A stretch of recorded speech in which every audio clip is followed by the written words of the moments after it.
आप सभी को जय हिंद जोहार। साथियों, जेटेड सीडीपी का बहुत इंपॉर्टेंट टॉपिक है जिसका नाम है लॉरेंस कोहलबर्ग का नैतिक विकास का सिद्धांत। ये टॉपिक में दिया हुआ है अभिप्रेरणा और सीखना में, जहां पे बोला है नैतिक विकास का सिद्धांत, नैतिकता का ज्ञान कैसे बच्चों में आता है। तो उसमें एक महत्वपूर्ण वैज्ञानिक है जिनका नाम है कोहलबर्ग। बहुत अच्छा इंपॉर्टेंट टॉपिक है। आज की क्लास से 2 सवाल छप जाएगा और आप चाहते हैं कि 30 में 30 सीडीपी सही हो और 120 प्लस आपका जेटेट में आए।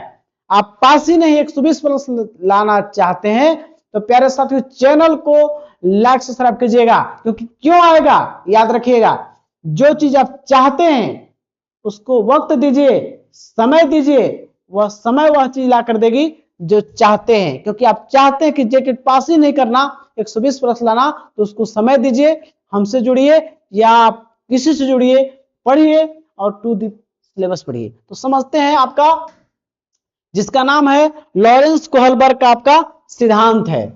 किसका है? लॉरेंस कोहलबर्ग, जो नैतिकता का बताते हैं। नैतिकता होता क्या है, क्या चीज सही है और क्या गलत है, दोनों में डिसीजन करना वही नैतिकता होता है। मोरल आपका चीजें होती हैं। समझिएगा, यहां पे दिया हुआ है नैतिक विकास का सिद्धांत, जो आपका कौन दिया है प्यारे साथियों, ध्यान दीजिएगा। यह सिद्धांत अमेरिका के महत्वपूर्ण वैज्ञानिक दिए हैं। अमेरिका के वैज्ञानिक है, नैतिक विकास का सिद्धांत दिए हैं। जानिए आप, कोहलबर्ग हिंज की कहानी को यह बताए हैं और हिंज की कहानी से इस पूरे अपनी जो सिद्धांत है उसको समझाने का प्रयास किए हैं। प्यारे साथियों याद रखिएगा, शिक्षा वह शेरनी का दूध है, जो पिएगा दहाड़ेगा, न तो पीछे ही रह जाएगा। आप सफलता का स्वाद चखना चाहते हैं तो कृपया चैनल को लाइक सब्सक्राइब कर लीजिएगा, क्योंकि लगातार यहाँ पे क्लासेस आपको मिल रहे हैं। ध्यान दीजिएगा, क्या है, इन्होंने नैतिक विकास का सिद्धांत दिए हैं। इसमें बच्चों में नैतिकता का विकास, बच्चों में सही गलत में डिसीजन करने का डेवलपमेंट कैसे होता है, तो वो समझिए कि नैतिकता होता क्या है पहले। तो समझिए क्या है, यह वह गुण है जिससे सही गलत की पहचान होती है। बच्चा अपने सामाजिक परिवेश से, परिवार से, समाज से ही नैतिकता और अनैतिकता का ज्ञान सीखता है। जैसे बड़ों को आदर करना चाहिए, साथ ही ये कहां से सीखता है, तो समाज से, परिवेश से सीखता है कि बड़ों को आदर करना है, अच्छा से बात करना है। तो सही चीजें के ज्ञान ये सब सीखता है समाज से, और यहाँ पे परिवार फैमिली से भी सीखता है। फैमिली वाले भी समझाते हैं कि तुमको किस तरह से व्यवहार करना है। माँ, पिता, उसके जी, उसके दादा दादी सब समझाते हैं। तो वही चीजें हैं, नैतिकता क्या सही है क्या गलत है। उस गलत रहता तो बोलते तुमको उचित नहीं करना चाहिए, बचना चाहिए। तो ये सब नैतिकता का ज्ञान सामाजिक परिवेश से, परिवार से और आपका समाज में रहकर सीखता है। तो बहुत इंपॉर्टेंट है, ध्यान रखिएगा। नैतिकता माने सही, अनैतिकता माने जो गलत चीज है। यहाँ पे आलोचना इनको कोहलबर्ग जो है, इनको आलोचना का सामना करना पड़ा था। क्यों, समझिएगा। कोहलबर्ग के सिद्धांत की आलोचना उनके शिष्य ने ही कर दिया था, कैरोल गिलिगन ने। क्योंकि हिंज की कहानी में क्या किए थे, इसमें पुरुष लोग को ही ज्यादा भूमिका में रखे थे। रोल किसका दिए थे, पुरुष का ज्यादा ही। तो इनके छात्र नहीं किया, बोला कि आप जो हैं जेंडर वाइज किए हैं, आप इस कहानी में पुरुषों को ज्यादा महत्व दिए हैं, इसलिए इनका आलोचना हुआ था। तो बोला था, तर्क दिया कोहलबर्ग ने अपने प्रयोगों में पुरुषों को अधिक प्राथमिकता दिया था और महिलाओं की उपेक्षा किए थे। कौन? आपका कोहलबर्ग, जो नैतिक विकास का सिद्धांत दिए हैं। तो आप आलोचना हो गया। अब यहाँ पे कुछ शब्दावली है, इसको समझाने के लिए 2 अवधारणाएं सामने आई हैं। एक आपका है नैतिक दुविधा और नैतिक तर्कना। जो हिंज की कहानी है, इसको समझाने के लिए बहुत पॉपुलर हुआ था। समझ गए? हिंज की कहानी जैसे जैसे चीजें आएंगे आपको समझाते चलेंगे। सबसे पहले चीज है नैतिक दुविधा। नैतिक दुविधा होता क्या है, इसको बोलते हैं मोरल डायलेमा। क्या बोलते हैं? मोरल डायलेमा बोलते हैं। मतलब यहां पे क्या होता है, जब व्यक्ति सही गलत के बीच निर्णय लेने में असमर्थ होता है, यह द्विधा स्थिति या दुविधा की स्थिति होता है, उसे नैतिक दुविधा कहते हैं। जैसे आप समझेंगे, यहाँ पे दिया है कि हिंज की कहानी में दुविधा की बात यह थी कि हिंज चोरी करेगा तो पुलिस पकड़ लेगी, पहला चीज। दूसरा चीज, यदि वह चोरी नहीं करेगा तो उसकी पत्नी मर जाएगी। दो चीज है, चोरी नहीं करेगा तो उसकी पत्नी मर जाएगी, पहला चीज कि चोरी करेगा तो आपका पुलिस पकड़ लेगा। दूसरा चीज है कि चोरी नहीं करेगा तो उसकी पत्नी मर जाएगी। तो दुविधा की स्थिति है, एक तरफ पुलिस का डर, एक तरफ पत्नी का मौत का डर। ये है क्या कहानी, समझिए हिंज का कहानी। हिंज की जो कहानी है, यूरोप की कहानी है, बड़ा पॉपुलर हुआ था उस समय जमाने में, और इस कहानी को लोग आज भी एग्जाम्पल देते हैं और समझते हैं नैतिकता क्या था। जैसे कि उसके हिंज की पत्नी जो थी उसके बीमारी से ग्रस्त थी, और उसका दवा एक ही चिकित्सक के पास था, जो उस चिकित्सक का पूरे जीवन में अपना अध्ययन कर उसको बनाया था उस दवा को, और उस दवा से वो पूरे जीवन की कमाई पैसा कमाना चाहता था, और हिंज के वही दवा बचा सकता था। तो हिंज के पास उसके पास गया, तो हिंज के पास उतना तो पैसा था नहीं जितना वो पैसा रखा था। तो हिंज के पास दो चीज आया कि वो डॉक्टर के पास, वो चिकित्सक से अगर दवाई लाएगा तो ही जान बचेगी, और पैसा तो है नहीं, तो चोरी करना पड़ेगा या तो पत्नी को ऐसे छोड़ देना है। तो यहाँ पे क्या करता है, वो चोरी कर लेता है कि हमको पत्नी के जान बचाना है, ठीक है ना। तो यहाँ पे हिंज क्या करता है, चोरी कर लेता है। तो आपका ये तो हम बताए दुविधा में अभी है, और डिसीजन यहाँ पे लेगा। तो हिंज की कहानी में ही था, पत्नी बीमार थी, उसके पास पैसा उतना नहीं था, तो वहां पे नैतिक तर्कना वो सोचता है, मोरल रीजनिंग निकालता है। क्या करता है, सही गलत के बारे में निर्णय लेने में शामिल मानसिक क्रिया और नैतिक तर्कना। जो सोचता है कि हम चोरी करें या चोरी ना करें, ये दोनों चीज माइंड में सोचता है, वो दिमाग लगाता है क्या करे, चोरी करे या अपनी वाइफ को मरने दे। तो वो जो प्रक्रिया, मानसिक प्रक्रिया, क्योंकि सोचना क्या होता है, चिंतन करना एक मानसिक प्रक्रिया है, तो यही चीज होता है नैतिक तर्कना। इसमें व्यक्ति अंततः किसी एक विकल्प को चुनता है। जैसे कि हिंज की उदाहरण में ले तो दोनों विकल्पों में सही एक को चुनना। अब हिंज ने अपनी पत्नी की जान बचाने के लिए अंत में क्या करता है, चोरी करना निर्णय लेता है कि हमको पत्नी के बचाना है, इसलिए चोरी करता है। तो यहाँ डिसीजन किस में लेता है, नैतिक तर्कना में। द्विधा फर्स्ट में होगा, दो विकल्प है, और अंतिम में क्या करेगा, नैतिक तर्कना, सोचेगा समझेगा, उसके बाद सोचता है कि हम चोरी ही करना पड़ेगा, तभी उसकी पत्नी बच पाएगी। तो ये दो चीज बहुत इंपॉर्टेंट था समझने की। नैतिक दुविधा में जैसे इसका एक उदाहरण ले सकते, एक ही दिन आपका है बिहार टीचर का एग्जाम और उसी दिन जेटेट परीक्षा। आप बिहार टीचर परीक्षा के भी तैयारी बहुत बढ़िया है, आपका बहुत बढ़िया स्कोर आ रहा है, 150 में 120, आपको 120 में आपका 100+ स्कोर आ रहा है, और आपको जेटेट परीक्षा भी है, क्योंकि जेटेट परीक्षा 10 साल बाद हो रहा है, एक ही डेट में एग्जाम है। तो सोचिए कि दुविधा में रहिए कैसे हम पास करें। तो आप सोचें कि बिहार टीचर को एग्जाम देंगे तुरंत ज्वाइनिंग, और टेट परीक्षा के बाद टाइम लगेगा, तो आप बिहार टीचर को एग्जाम को चुन लेते हैं।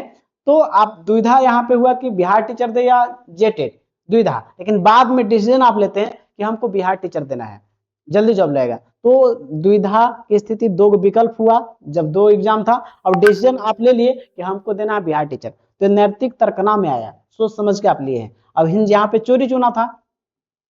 अब यहाँ पे देखिए विशेष, यहाँ पे ध्यान दीजिएगा क्या चीज है, कोहलबर्ग के अनुसार, जो अमेरिका के वैज्ञानिक है, जैसे जैसे बच्चे की संज्ञानात्मक परिपक्वता, कोग्निटिव मैच्योरिटी आती है, यानी होता क्या है समझिएगा, बच्चे का जैसे जैसे दिमाग उसकी सोचने की क्षमता डेवलप करता है, वैसे ही नैतिक परिपक्वता माने सही गलत में डिसीजन लेने की उसके अंदर विकास, उसके अंदर क्षमता का विकास होता है, वैसे ही विकास होते रहता है। जैसे जैसे संज्ञान डेवलप करेगा वैसे ही उसका नैतिक परिपक्वता, मैच्योरेशन आते रहेगा।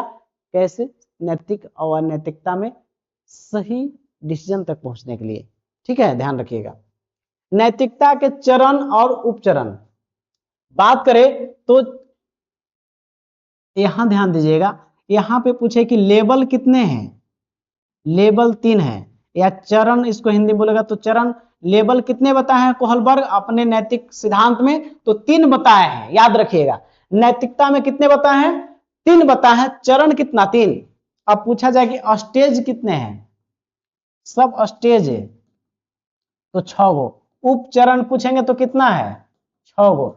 चरण कितना 3, लेवल कितना 3, सब स्टेज कितना 6। याद रखिएगा कोहलबर्ग नैतिकता को समझाने के लिए कितने चरण की बात करते हैं, चरण 3 और उपचरण कितना 6। याद रखिएगा डायरेक्ट एग्जाम में लड़ जाएगा नैतिकता विकास के सिद्धांत में कोहलबर्ग, चरण 3 उपचरण 3 लेवल 3 सब स्टेज 6 गो। याद रखिएगा एग्जाम में डायरेक्ट छपने वाला है।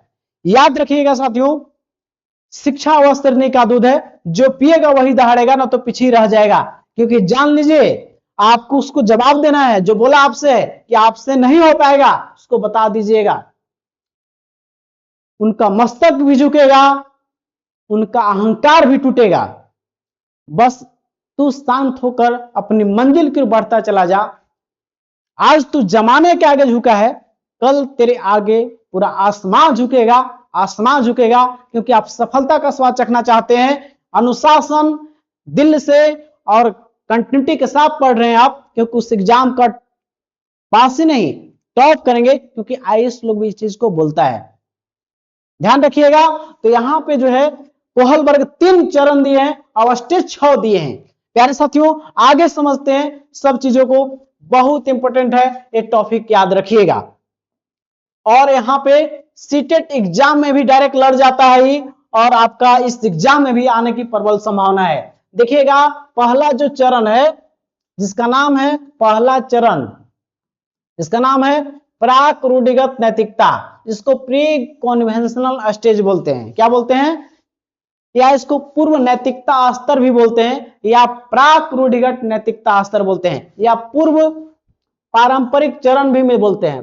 पूर्व पारंपरिक चरण, पूर्व पारंपरिक चरण कहे, या प्री कॉन्वेंशनल स्टेज कहे, या प्राक रूढ़िगत नैतिकता स्तर। कोहलबर्ग का पहला चरण है, नाम है यही। जो पहला चरण है 4 से 10 साल के बीच में होता है। समझिएगा इस अवस्था में बच्चे खुद को सही गलत की समझ नहीं होती है। 4 से 10 साल के बच्चा होता है, क्या सही है क्या गलत है उसके अंदर समझ नहीं होता है। जैसे आप बोलेंगे वैसा ही, आप जैसे घर वाले बोलेंगे वैसा ही वो करेगा। उनके नैतिक तर्कना बाहरी दुनिया और दूसरे लोगों के मानकों के, दूसरे लोग के मानक और परिणामों के अनुसार होती है। जैसे उसको डर है, कोई घर में बच्चे आते हैं तो बोलना है इनको गोड़ हाथ लगना है बाबू, नहीं लगेगा तो उसको डर है कि हमको मम्मी या पापा मारेंगे, तो उसके अंदर मानवता का अपना से खुद नहीं है, लेकिन डर है कि मम्मी पापा आए, हम उनको मेरी कोई भी रिलेशन आएंगे उनका हम गोड़ हाथ नहीं लगाएंगे तो हमको क्या करेंगे, दंड मिलेगा। तो वहां पे खुद से नहीं है लेकिन डर है, या माता पिता का मानक का आधार है। तो पहला चरण में सही गलत डिसीजन करने की उसके अंदर क्षमता नहीं होती है। तो उसमें भी एक पहला चरण में भी 2 गो है, इसका 2 लड़का है। पहला चरण का कितना लड़का, 2 लड़का। जो पहला है दंड स्टेज फर्स्ट, दंड एवं आज्ञा पालन अनुमुक्ता, जिसको बोलते हैं पनिशमेंट एंड ओबीडिएंट ओरिएंटेशन। इसमें क्या होता है, इसमें बच्चे की नैतिकता पूरी तरह से सजा से बचने या बड़ों की आज्ञा पालन करने से होती है। यानी कि उसको बड़े लोग घर में आ रहे हैं उनको गोड़ हाथ नहीं लेंगे तो उसको दंड का डर है, या बड़ों की आज्ञा का पालन करना है, या तो दंड का डर है या तो उनको आज्ञा पालन करना है कि मम्मी ऐसे बोली है ऐसे करना है। तो यहाँ पे आधार क्या होता है, सजा से बचने या बड़ों की आज्ञा पालन के लिए वो नैतिकता का सोचता है। बच्चे सोचते हैं यदि हिंज चोरी करेगा तो उसे निश्चित सजा मिलेगी। तो यहाँ पे बच्चा लोग सोचता है कि देखिए हिंज यदि चोरी किया है तो उसको क्या मिलेगी, सजा मिलेगी। क्योंकि यहाँ उसके माइंड में क्या है, समाज का आधार है कि जो गलती करेगा उसको दंड मिलेगा। तो वो बोलता है कि हिंज चोरी किया है, तो जवाब दिया उन लोग चोरी किया तो उसको क्या मिलेगा, दंड मिलेगा। क्योंकि यहाँ पे समाज के मानक के हिसाब से चल रहा है, ये नहीं देख रहा है कि उसको जान बचाना भी जरूरी था। वो डायरेक्ट सोचा है कि गलती करेगा तो सजा मिलेगा। जिस प्रकार उसको डर है कि हम घर में लोग आ रहे उसको गोड़ हाथ नहीं लगेंगे तो हमको मम्मी मारेगी, या आज्ञा पालन नहीं करेंगे तो उसको कहीं ना कहीं दंड या आज्ञा पालन का डर है। तो यहाँ पे जो है यही चीज है, हिंज के बारे में भी है। फिर दूसरा है साधनात्मक सापेक्षता उन्मुखता, जिसको बोलते हैं इंस्ट्रूमेंटल रिलेटिव्स इंडिविजुअल ओरिएंटेशन। ये होता क्या है, जैसे कि तैसा बोलते हैं, डायरेक्ट याद रखिएगा, जैसे कि तैसा कौन में है, तो पहला चरण में ही है, पहला चरण का स्टेज 2 है। तो ध्यान दीजिएगा कि इसमें क्या होता है, बच्चा सोचता है कि बच्चे के साथ जो जैसा व्यवहार करेगा उसके साथ भी वैसा व्यवहार करेगा। जैसे क्या होता है देखते होंगे आप लोग कि एक बच्चा ने दूसरे बच्चे की पेंसिल तोड़ दिया, तो दूसरे बच्चे ने बदला लेने को उसका भी पेन तोड़ देता है। तो एक उसका तोड़ा जैसे कि, तो वो भी उसका तोड़ देगा। या तो होता है टिफिन यहीं पे एक्सचेंज करता है बच्चा, स्कूल में गया टिफिन एक्सचेंज कम करेगा इसी में, जैसे कि उसको दे दिया सब्जी, दे दिया आलू को भी जो भी है, और वो उसको दे दिया बदले में पनीर का सब्जी दे दिया, तो उसको दिया सब्जी दूसरा चीज का वो दे दिया, तो एक्सचेंज करने की भावना, क्योंकि वो दिया तो हमको भी देना चाहिए। तो यहाँ पे होता है जैसे कि तैसा, जैसा ट्रीट कीजिएगा तो भी ट्रीट करेगा। जैसे कि तैसा किसमें है, पहला चरण में ही है, पहला चरण का उप चरण नंबर 2, सब स्टेज कौन सा है, 2। याद रखिएगा जैसे कि तैसा, ये 2 समाप्त हुआ। पहला चरण में 2 चीज है, पहला दंड आज्ञा पालन और दूसरा है इंस्ट्रूमेंटल एक्सचेंज, या इसको जैसे कि तैसा याद रखिएगा, उसको तोड़ा तो उसको भी तोड़ देगा। यहाँ पे ये चीज नहीं कि उसको टूट गया है तो हम क्या ले तोड़े, दोनों को बर्बाद होना चाहे कि हम छोड़ देंगे, नहीं, यहाँ पे नहीं है, उसका तोड़ा तो वो भी तोड़ेगा, यानी कि यहाँ पे उसको ज्ञान नैतिकता का नहीं है। तो देख लीजिए इसमें, फिर यहाँ पे है रूढ़िगत नैतिकता स्तर, बहुत इंपोर्टेंट है साथियों, डायरेक्ट दिमाग में घुस जाएगा, केवल सुन लीजिएगा आप। रूढ़िगत नैतिकता स्तर जिसको बोलते हैं conventional stage, conventional moral stage, इसको एक और नाम है पारंपरिक चरण, पारंपरिक पारंपरिक चरण, पारंपरिक चरण भी बोलते हैं।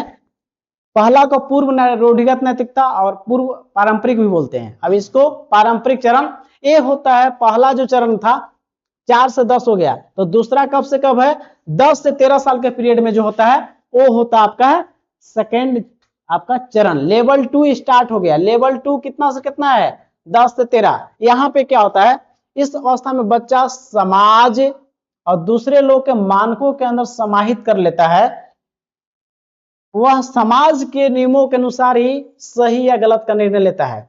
तो यहाँ पे क्या करता है बच्चा, वहां पे दंड की वजह से नैतिकता का ज्ञान नहीं है, लेकिन यहाँ पे क्या करता है, समाज में जो है नियम है उसको दिमाग में छाप लेता है कि ये जो बोला है तो वही करना चाहिए। यहाँ पे जैसे देखिए क्या होता है, लेवल 2 में जो है सब स्टेज, इसमें इसका भी 2 भाग है, लेवल 2 का भी 2 सब स्टेज है। पहला है अच्छा लड़का या अच्छा लड़की बनने की उन्मुखता, good boy good girl orientation, याद रखिएगा पूछा जाएगा यहाँ पे। इसमें बच्चे को दूसरे की प्रशंसा पाने और समाज में अच्छा दिखने के लिए व्यवहार करते हैं, ताकि दूसरों की नजर में अच्छा बनने से मुख्य उद्देश्य होता है।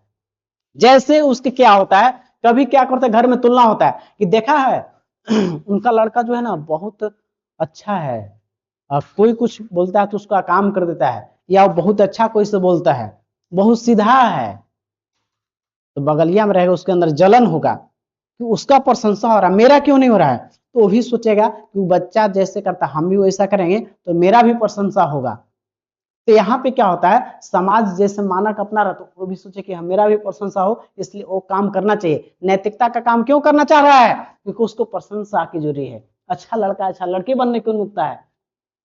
तो यहाँ पे यही है, ध्यान रखिएगा, दूसरों के नजरों में अच्छा बनने के लिए काम करना, यानी समाज के मानकों के अनुसार कुछ करना अच्छा बनने के लिए, यानी प्रशंसा अच्छा दिखने के लिए। तो ये आपका लेवल 2 का है, अच्छा लड़का या लड़की बनने की उन्मुखता।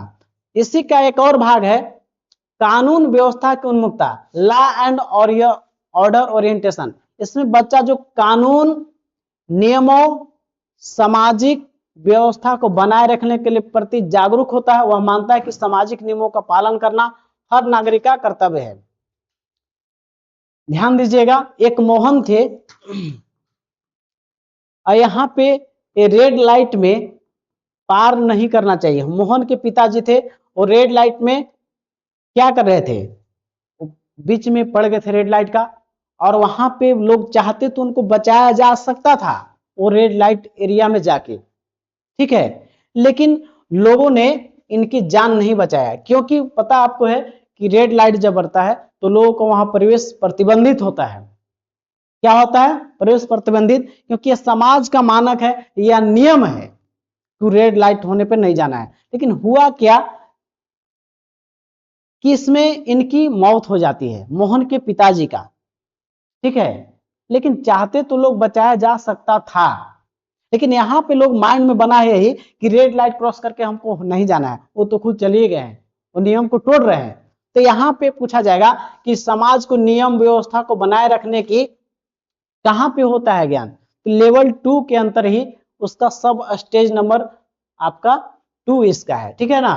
तो लेवल 1 में 2 है, 1 और 2 हो गया है, और यहाँ पे 3 और 4। बात करें उपचरण 3 और उपचरण 4। उपचरण 3 कौन है? अच्छा लड़का लड़की बनने का गुण, और चौथा उपचरण है, क्योंकि 6 उपचरण है तो छठा जो आपका सब स्टेज है, चौथा यही है, कानून व्यवस्था को बनाए रखने के लिए उसको जारी रखना अपने नैतिकता को, ठीक है, यहां ध्यान रखिएगा। तो यहां पे उन लोग से जवाब पूछा गया, ध्यान दीजिएगा। एक बालक सोचता है कि रेड लाइट पार नहीं करना चाहिए, क्योंकि एक बार रेड लाइट पार करते समय उसके पापा यानी मोहन के पापा का एक्सीडेंट हो गया था, इसलिए सामाजिक सुरक्षा और व्यवस्था को बनाए रखने के लिए पालन करना चाहिए। क्या हुआ था?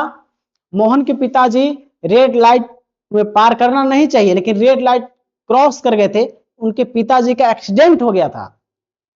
तो वो सोचता है कि एक्सीडेंट हो जाता है या रेड लाइट में पहले से नियम है कि नहीं क्रॉस करना है, लेकिन उसके पिताजी गए, उसके मोहन के पिताजी का एक्सीडेंट हो गया, तो वो सोचता है कि रेड लाइट क्रॉस नहीं करना चाहिए, यानी समाज के मानक को ऐसा सुना है वो, उसके पिताजी का एक्सीडेंट हो गया था रेड लाइट क्रॉस करने के बाद।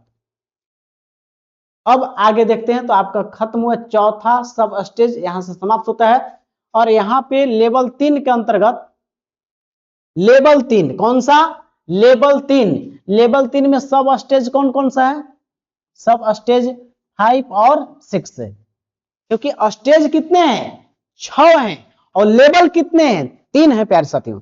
अब यहाँ पे देखिए क्या है, 13 साल से ऊपर के बच्चे, यहाँ पे पहला कितना है तो ध्यान रखिएगा, लेवल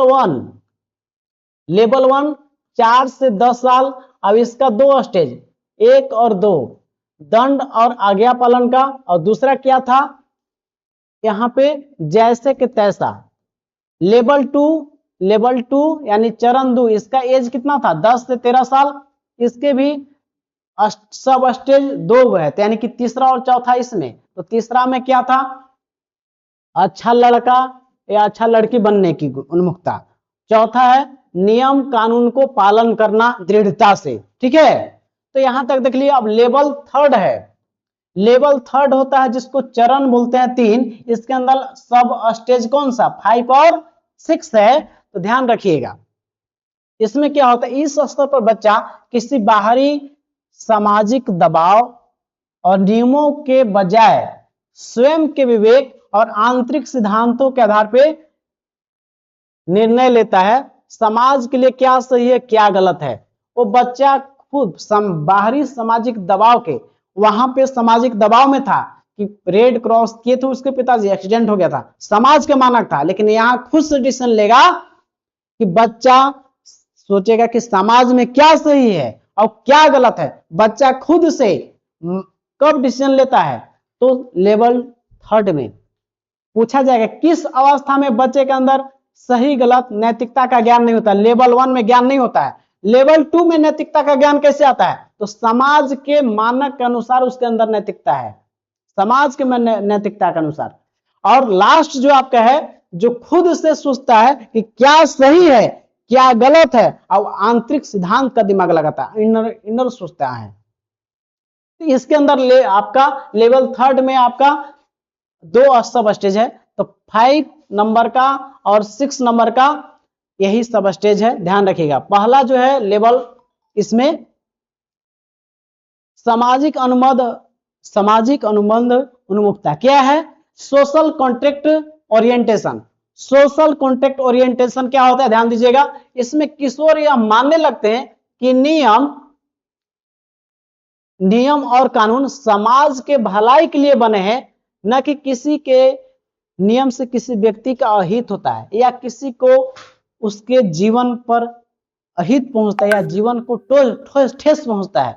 नियम बना है किसके लिए? समाज की भलाई के लिए सोचता है।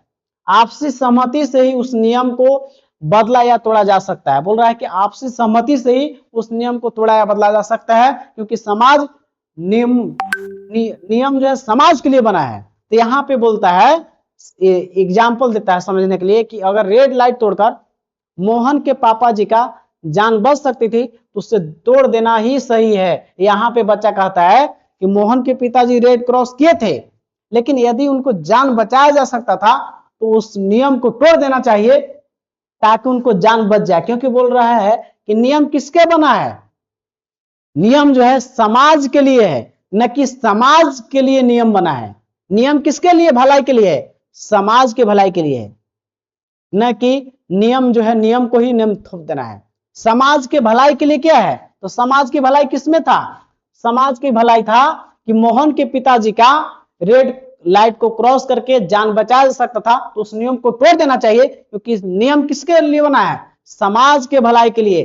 खुद का डिसीजन यहाँ पे आ रहा है। वहां सोच रहा था कि रेड क्रॉस नहीं करना है क्योंकि मोहन के पिताजी का एक्सीडेंट हो गया था, और यहाँ पर सोच रहा है कि नहीं, उनके जान बचा सकता था तो नियम को तोड़ देना चाहिए। तो यहाँ पे कह रहा है फिर आपका ये हो गया, जान बच सकती है तो नियम तोड़ देना चाहिए, सामाजिक अनुबंध का है, ठीक है, आपसी सहमति से तोड़ा या बदला जा सकता है। फिर आपका है लेवल थर्ड यानी कि चरण 3 का दूसरा सब स्टेज और लास्ट सब स्टेज 6 नंबर क्या कहता है? सार्वभौमिक नैतिकता सिद्धांत उन्मुखता, यूनिवर्सल इथिकल प्रिंसिपल ओरिएंटेशन। यह नैतिक विकास का सर्वोच्च स्तर है, यानी कि सही गलत में डिसीजन लेने का सर्वोच्च अवस्था है। क्योंकि इस समय जैसे पता आपको है कि दिमाग जैसे जैसे डेवलप करता है वैसा वैसा ही उसका नैतिक और अनैतिक, सही और गलत में डिसीजन करने की क्षमता का विकास होता है। इसमें किशोर अपने को खुद अंतरात्मा से सार्वभौमिक मानकों के अनुसार व्यवहार करते हैं। सार्वभौमिक यूनिवर्सल, जो अपने लिए नहीं सोचेंगे, इसमें लिए सोचेंगे कि क्या समाज का कल्याण उसमें है, सबके भलाई में सोचते हैं कि मेरा भलाई इसमें है। इस अवस्था में व्यक्ति दूसरों के कल्याण के लिए और न्याय के लिए अपनी जान पर भी खेल सकता है।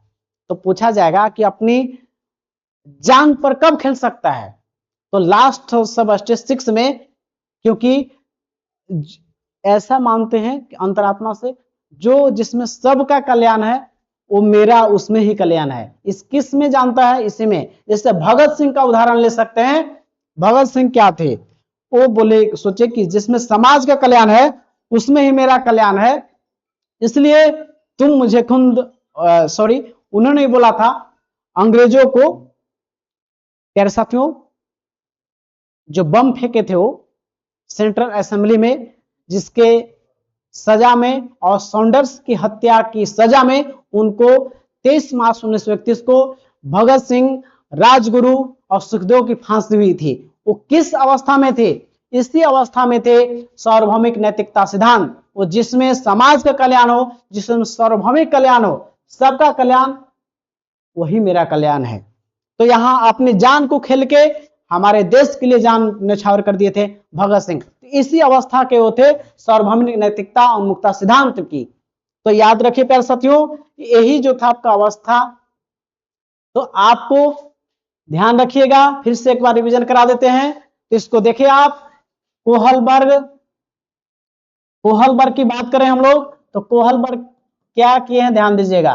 कोहलबर्ग बताए हैं नैतिकता का, बताए हैं नैतिकता का बारे में कि क्या सही है क्या गलत है, उसके बारे में बताए हैं। इसको नैतिक विकास का सिद्धांत कहते हैं। कोहलबर्ग अमेरिका के मनोवैज्ञानिक थे, और इन्होंने हिंज की कहानी के माध्यम से इसको पूरा समझाने का प्रयास किए हैं, जिसमें उन्होंने चरण लेवल बताए हैं आपका कितना 3, और आपको बात करें उपचरण यानी कि सब स्टेज कितना बताए हैं 6 बताए हैं। तो लेवल 1 की बात करें तो लेवल 1 यानी कि 4 से 10 साल, इसका 2 सब स्टेज है। लेवल 2 की एज की बात करें तो लेवल 2 आपका है जो 10 से 13 साल है। अब इसमें भी दो गो है, 3 और 4। यहाँ पे लेवल 1 में पहला है सब स्टेज जिसका मापदंड आज्ञा पालन। अब इसमें दूसरा है जैसे कि तैसा लेवल 2 में ही, लेवल 1 में सॉरी। और लेवल 2 का जो है 10 से 13 साल का आयु है। और तीसरा इसमें क्या है, इसमें क्या करता है बच्चा, प्रशंसा पाने के लिए, अच्छा लड़का या अच्छा लड़की बनने के लिए समाज के मानक को अपनाता है। पहला लेवल में सही गलत में डिसीजन का उसके अंदर नहीं होता है, क्या सही है क्या गलत है। लेवल 2 में समाज के मानक के अनुसार निर्णय लेता है कि क्या सही या गलत है। उसके पिताजी का रेड लाइट क्रॉस करने में एक्सीडेंट हो गया था तो रेड लाइट को क्रॉस नहीं करना चाहिए। समाज के मानक के अनुसार यहाँ नैतिकता का ज्ञान होता है, लेकिन पहला में नैतिकता का ज्ञान ही नहीं होता है। और इसमें सब स्टेज होता है पहला अच्छा लड़का लड़की बनने का। चौथा इसमें है आपका क्या है, तो इसमें क्या था, सामाजिक अनुबंध के बारे में था ना। और यहाँ पे जो है रेड लाइट क्रॉस करने वाला इसी में था कि उसके पिताजी को नियम कानून को कड़ाई से पालन करना है। और यहाँ पे जो आपका है लेवल 3 जो है, लेवल 3 13 वर्ष से ऊपर है किशोर लोग। यहाँ पे बच्चा खुद से डिसीजन लेता है कि क्या सही है क्या गलत है। तो इसमें 5 नंबर और 6 नंबर होता है। इसमें बोलता है कि समाज वैसे नियम को तोड़ देना चाहिए जिससे समाज की भलाई हो। जिससे मोहन के पिताजी के जान बचाया जा सकता था तो वैसे रेड लाइट क्रॉस को तोड़ के उनको जान बचाना चाहिए। छठा इसका है लेवल 3 का, बोलता है क्या इसमें कि इसमें बच्चा अपने लिए नहीं समाज के लिए, जो सब में सबका कल्याण है वही मेरा कल्याण है, अपनी अंतरात्मा से डिसीजन यहाँ पे लेता है। तो यही था आपका, इसको देख लेते आप हैं तो पूरी तरह से आपको समझ में आ जाएगा। और इस क्लास को देख लेते 102 बार तो नैतिक विकास के सिद्धांत से जो भी सवाल आएंगे यही से छपेगा।